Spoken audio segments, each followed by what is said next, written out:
Keep it going for Joe and Gordon, man, please.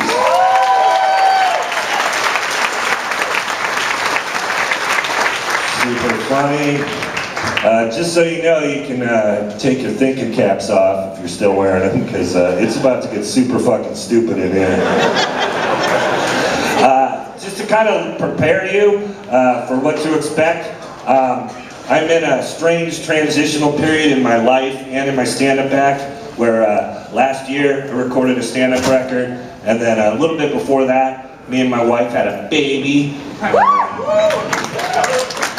Sorry, we just did it from fucking. It was totally easy. It was actually easier than making the record. I didn't do shit. So I'm going to do a couple of jokes from that last record, and then a bunch of brand new shit about my new stupid baby, and then I'll talk about my wang, and we'll call it a night, and I'll sign your tits. And I like to let people know what to expect, and then afterwards you're like, hey, he talked about his baby and his dick for 50 minutes, and then he signed my tits. He's a man of his word. So I have changed a bunch of shit. Like I said, the transition thing, it's really weird. I changed a bunch of stuff about my life for my wife and our baby and our future. And one of the things I stopped doing, I stopped going to stripping clubs. And I don't know if they call them that out here, but they don't call them that where I'm from either. But because of my wife, like, I'm no longer allowed to go to strip clubs. Like, she frowns when I come back from Vegas and my glasses smell like fake tits. They do have a scent. They smell like a new balloon. But I still love strippers. Like, if I see a stripper at the airport, it's the same as seeing a dude in the military. It's like, fucking thanks, man. We're super proud of you. I say you're doing God's work. That's what I say. One of the last strip clubs I went to, this is totally true, was in Peoria, Illinois, shithole, and sorry. And it was next to the comedy club, and there was a place called Fantasyland, and that was a fucking horrible name for this place. I don't think you're ever supposed to walk into a strip club and have your first reaction be, Gah! That's no good. There was a lady, I think, and she was giving a fella a lap dance, and there was like a baby's arm waving out of her vagina. I know! And not even like a whole baby, it's just like the arm. Like they think that's what she feeds it. Look, I just report the news. Things happen in real life, and then I write them down and report them. This is the new shit. I'm fucking such a retard. So I miss strippers, and the one type of stripper I really miss, this is totally true, are the metal chicks and the punk rock chicks.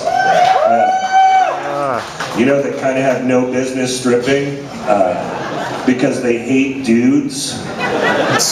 You know, you should sort of be a people person if you're going to be a stripper, because it's kind of the service industry, you know? And you'll get a girl that's really mean, and they're covered in tattoos, which I don't mind, but it's always like something weird. It's like she's got a huge back piece, and it's like Count Chocula and Blueberry riding on a unicorn, chopping up Ronald McDonald's dick with a samurai sword. And you're like, what the fuck? Nice work, lady. I swear to God, one of the last lap dances I got was in Portland, Oregon, and where they make the best mean punk rock chicks. And this girl had a tattoo, you know, the tramp stamp, right here, right above the B-hole. And I know a lot of people call it the A-hole, but I think it does B work. Right? The vagina, that's the A-hole. That's the one. That's the one pulling it all together, doing A work there. So stupid. I wrote that in my office. What a fucking moron. So above the B-hole, swear to God, all it said above this chick's B-hole was, fuck you. But it was written in Old English, so it was classy. That's nice.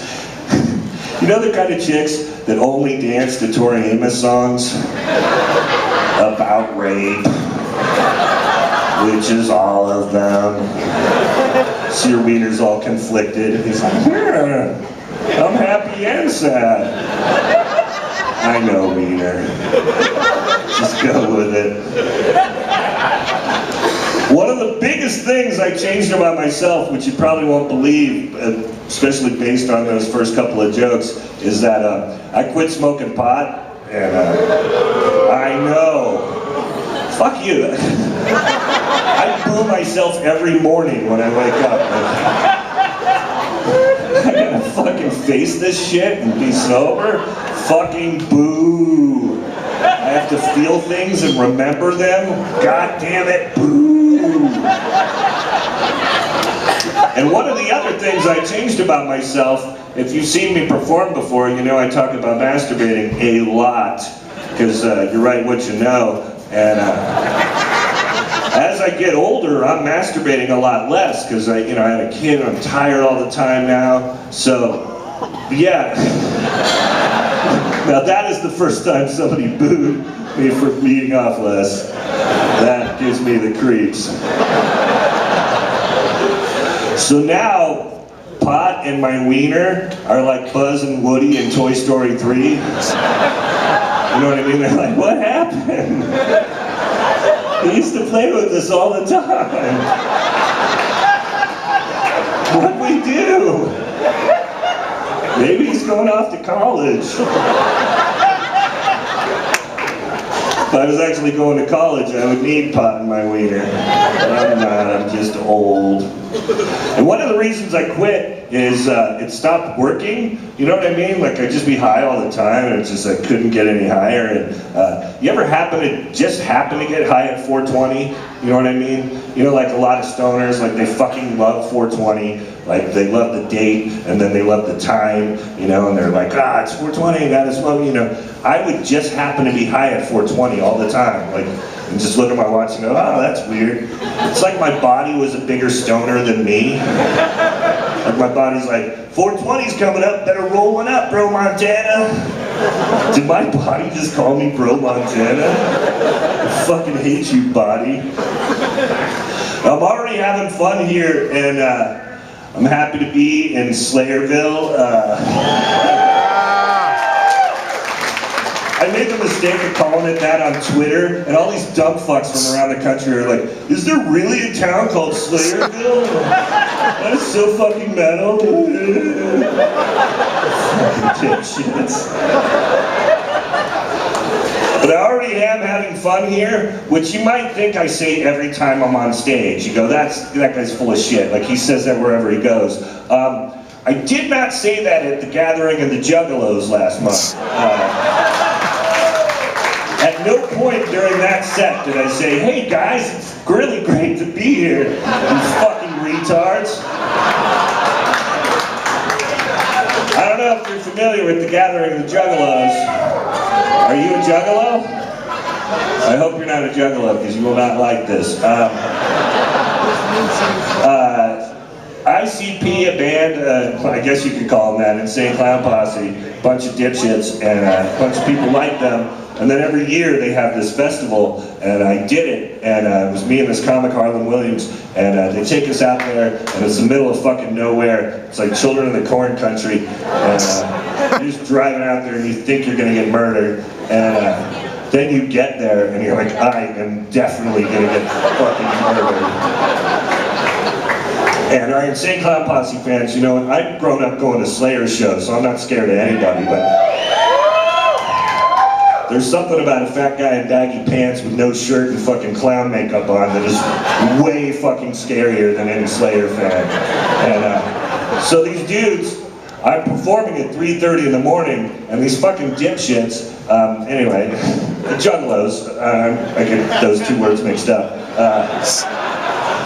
I swear to God this happened. So I say I quit pot because I talk about what I'm going through all the time. Like, you know, 6 months ago I was still a stoner, so I talked about that. Now I'm not, and so I talk about that.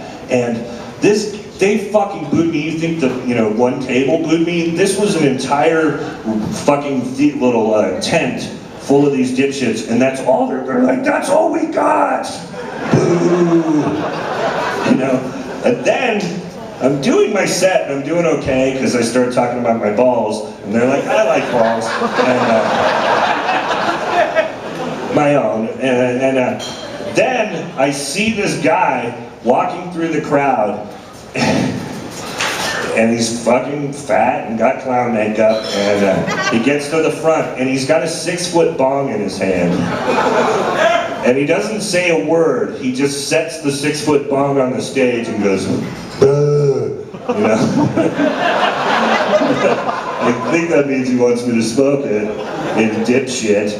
And then the crowd, who's been on my side other than booing me in the beginning, they now turn on me because I'm like, I'm not gonna smoke that. And they're like, fucking do it!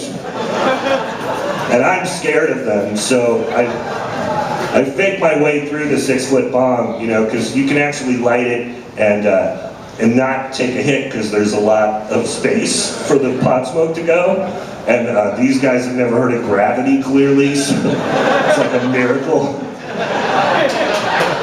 So I totally fake them out, it doesn't even get to me. And then I don't get raped or killed, which is how that ends. And it's really nice, but it wasn't my first time with a 6-foot bong. I'd actually had one in college. And I don't know if you've seen the 6-foot bong before, but it is literally 6 feet tall, and I'm 6'6". And I would still need a spotter with this thing all the time, because it's fucking far. And one time my roommate was gone, and I decided to use the 6-foot bong because it was close. And fucking lazy fat asshole even then. So I'm doing it and I'm struggling with it, and I finally get it lit and I smoke it, but it was like a midget trying to kill himself with a shotgun.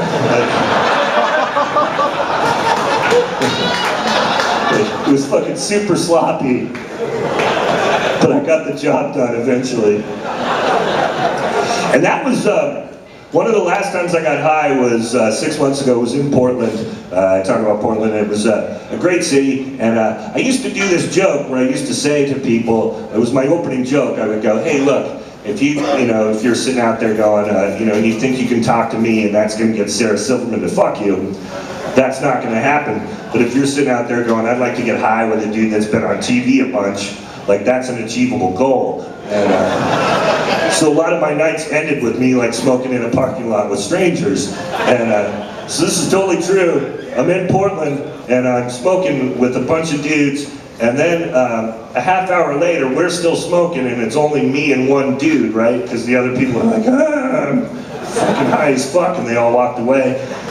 And me and this guy are getting high, and he's one of those stoners that gave himself a stoner nickname, like he calls himself Ganja Steve. You know what I mean? Like a lot of stoners do that, but this guy didn't need a nickname because we can fucking smell you know what I mean? And we're getting baked and we're on the 3rd type of weed because he's got all that crazy medical shit. And then he pulls his eye out. Yes. That's how he told me he had a fake eye. He just fucking yanked it out. You know what? If you have a fake eye and you want to tell people you have a fake eye, you should use words. And go, hey, I got a glass eye, you want to see it? So then you can have the option to go, fucking no. Or, I'm super high, I guess. But he goes, I fuck with people, and I'm like, clearly. And then, that's not it. He shows me on his iPhone a bunch of pictures. He goes, I like to fuck with people, and what I'll do is sometimes I'll wear an eye patch, and then I'll lift it up, and I'll stuff a bud of weed in there before. Because I fucking love weed, fucking what a jackass. And he goes, it really fucks with people, and I'm like, yes! And I go, if you really want to freak people out, you know what you should do? Wear the eye patch, but have like a little lit candle in there. Or a fucking pothead lantern.